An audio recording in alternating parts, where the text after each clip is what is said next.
सो इस टॉपिक में हम डिस्कस करने वाले हैं डेफिनेशन, फिर aetiology, classification, clinical features and management. So पहले देखेंगे definition. Decrease in the level of red blood cells and haemoglobin concentration below the normal range in blood. अगर ब्लड में नॉर्मल रेंज से अगर आरबीसीज एंड हीमोग्लोबिन का कॉन्सेंट्रेशन कम हो रहा है तो उस कंडीशन को बोलते हैं एनीमिया। इसमें देखेंगे हम नॉर्मल ब्लड और anaemic blood. So normal blood में हीमोग्लोबिन और आरबीसीज का काउंट नॉर्मल रहेगा और एनीमिक ब्लड में हीमोग्लोबिन भी कम रहेगा और आरबीसीज का भी काउंट कम रहेगा, that is below the normal range. अब नॉर्मल वैल्यूज़ क्या रहती है ब्लड में आरबीसी की और हीमोग्लोबिन की। So RBC 4 to 5.5 million per cubic mm present रहता है। मेल फीमेल में वेरी कर सकती है। सो मेल में up to 5 million per cubic mm and female में up to 4.5 million per cubic mm. और हीमोग्लोबिन कॉन्सेंट्रेशन बर्थ के टाइम पे 25 ग्राम पर डीएल होता है due to increase number of RBCs. Male में वही 13 to 15 gram per DL and haemoglobin concentration present in female is 12 to 14.5 gram per DL. अब देखेंगे उसकी इटियोलॉजी, मतलब कॉजेज़ क्या है कि ब्लड में हीमोग्लोबिन और आरबीसीज कम हो रही है। ब्लड लॉस की वजह से हो सकता है या फिर आरबीसीज का प्रोडक्शन कम हो रहा है, जितना होना चाहिए उतना नहीं हो रहा है। या फिर और एक कॉज हो सकता है उसका कि आरबीसीज का डिस्ट्रक्शन हो रहा है, मतलब बन तो रही है आरबीसीज लेकिन उसका डिस्ट्रक्शन हो रहा है। तो इसमें से सबसे पहला कॉज देखेंगे लॉस ऑफ ब्लड, जिसमें बहुत सारी ऐसी कंडीशंस है जिसमें ब्लड का लॉस होता है जिसकी वजह से एनीमिया होता है। सो पहला है एक्सीडेंट्स। एक्सीडेंट्स में ब्लड का लॉस होने की वजह से एनीमिक कंडीशन आ सकती है। सेकंड है menorrhagia. Prolonged heavy menstrual bleeding की वजह से भी एनीमिक कंडीशंस आ सकती है। सो थर्ड है हीमोरॉइड्स। ब्लीडिंग पाइल्स की वजह से ब्लड का अगर ज़्यादा लॉस हो रहा है तो एनीमिक कंडीशन हो सकती है। फोर्थ कंडीशन देखेंगे हम हिमेटेमेसिस। हिमेटेमेसिस मतलब ब्लड इन वोमिटिंग। अब इसके कॉजेज़ बहुत हो सकते हैं, जैसे कोई बैक्टीरियल इन्फेक्शन है या फिर हेवी यूज़ ऑफ अल्कोहल है, कोई कैंसरस कंडीशन है जिसके वजह से वोमिटिंग में ब्लड आ रहा है, कोई अल्सर्स है या फिर पैनक्रियाज का इन्फ्लेमेशन है या फिर जीआई ट्रैक्ट में कोई इंजरी के वजह से वोमिटिंग आ रही है तो एनीमिक कंडीशन पॉसिबल है। फिफ्थ कंडीशन हो सकती है मेलिना की, मतलब डार्क स्टूल हो सकता है। अब उसके कॉजेस रहेंगे अपर जीआई ट्रैक्ट ब्लीडिंग हो सकती है, पेप्टिक अल्सर में, गैस्ट्राइटिस में या फिर कोई ट्रॉमा हो रहा है जिसकी वजह से स्टूल डार्क कलर का आ रहा है, तो ये एनीमिक कंडीशन हो सकती है। हिमोप्टाइसिस की कंडीशन हो गई, जैसे कि कफ के टाइम पे अगर ब्लड आ रहा है due to any other underlying pathology, जैसे कि कोई ब्रोंकाइटिस हो गया, ब्रोंकिएक्टेसिस हो गया, अक्यूट इन्फेक्शन हो गया है कोई, तो उसके वजह से ब्लड लॉस होने की वजह से एनीमिक कंडीशन आ सकती है। हीमेचूरिया हो गया, जैसे कि अगर यूरिन में ब्लड आ रहा है, जैसे अब यूरिनरी ट्रैक्ट का इन्फेक्शन हो गया है, ट्रॉमा की वजह से ब्लड लॉस हो रहा है, या कोई स्टोन है इसकी वजह से ब्लड का लॉस हो रहा है, तो एनीमिक कंडीशन हो सकती है। Non steroidal anti inflammatory drugs जैसे कि एस्पिरिन हो गया, इसका लॉन्ग टर्म यूज़ करने की वजह से भी एनीमिक कंडीशन पॉसिबल है। सो सेकेंड कॉज हो सकता है lack of RBC production. RBC का प्रोडक्शन तो हो रहा है लेकिन कम हो रहा है। सो उसमें फर्स्ट पहले आएगा bone marrow and stem cell problems.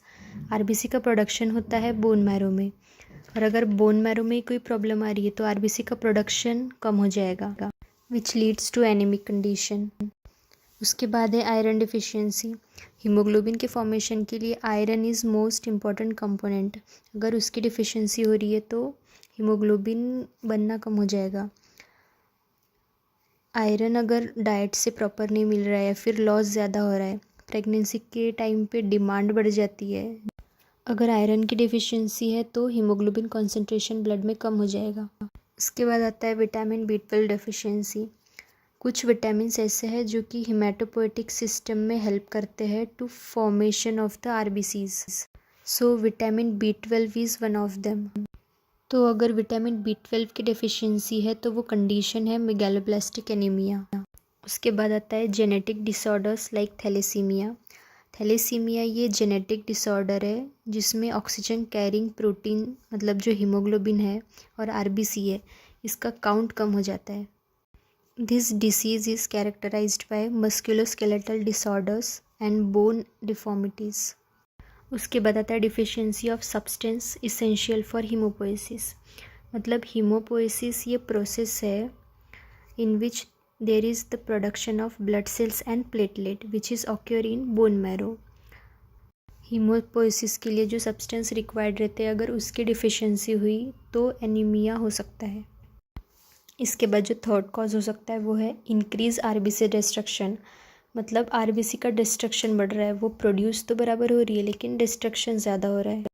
अगर आरबीसीज फ्रेजाइल है, इजीली ब्रेक हो रही है तो एनीमिया हो सकता है। इसके वजह से हीमोलाइटिक एनीमिया होगा। स्प्लीन को ग्रेवयार्ड ऑफ आरबीसीज कहा जाता है। अगर स्प्लीन का साइज़ बड़ा हो गया तो आरबीसी का डिस्ट्रक्शन भी ज़्यादा होगा which can leads to anaemic condition. अगर कोई इन्फेक्शन हो रहा है या लीवर और कोई किडनी डिसीज़ है उसके वजह से भी आरबीसी का प्रोडक्शन कम होकर एनीमिक कंडीशन कॉज हो सकती है। नेक्स्ट है उसका classification. It is classified into 2 types. First according to morphology and second according to etiology। So first classification है according to morphology। It is depend on size and color of RBCs। Size है it is determined by mean corpuscular volume that is MCV and color is determined by mean corpuscular hemoglobin concentration that is MCHC। So according to morphology there are 4 types of anemias: normocytic normochromic, macrocytic normochromic, macrocytic hypochromic and microcytic hypochromic। तो normocytic normochromic में size of RBCs is normal, color is also normal but number of RBCs are decreased। In macrocytic normochromic anemias size of RBC is increased, color is normal and number of RBC is also decreased। In macrocytic hypochromic anemia size of RBC is increased, color of RBC is less। In macrocytic hypochromic anemia size of RBC is small and color of RBC is less।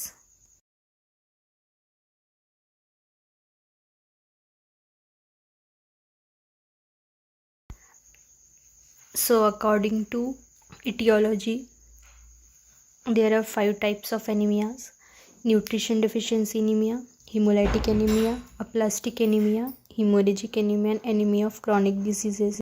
So nutrition deficiency anemia is caused due to deficiency of vitamins in our body।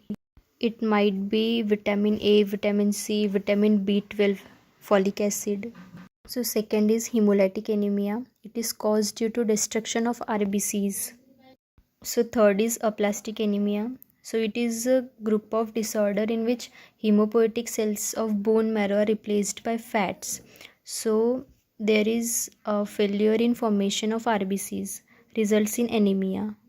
So hemorrhagic anemia में ज़्यादा blood loss की वजह से anemia हो रहा है तो hemorrhagic anemia। So fifth is anaemia of chronic diseases. ऐसे पर्सन जिनमें क्रॉनिक डिसीज़ है और उसकी वजह से उनको एनीमिया हो रहा है, जैसे कि किसी को इन्फेक्शन है, इन्फ्लेमेशन हो रहा है, क्रॉनिक किडनी डिसीज़ है, उसके वजह से अगर एनीमिया हो रहा है तो that is anaemia of chronic diseases. So these are some types of anaemias and we will discuss this all types of anaemias in detail in next video.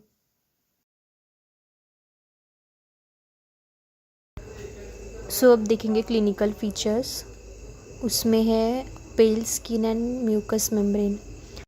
Due to destruction of RBCs वहाँ से bilirubin release होता है जिसकी वजह से yellowish discolouration दिखता है skin का और म्यूकस मेम्ब्रेन का, specially sclera. Second is dyspnoea.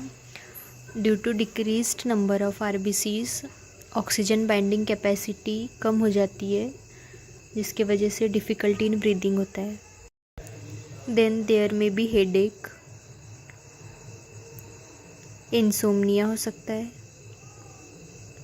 nausea and vomiting can be seen, brittle nails, fatigue, dizziness, fainting sensation, heart stool, anorexia and increased heart rate.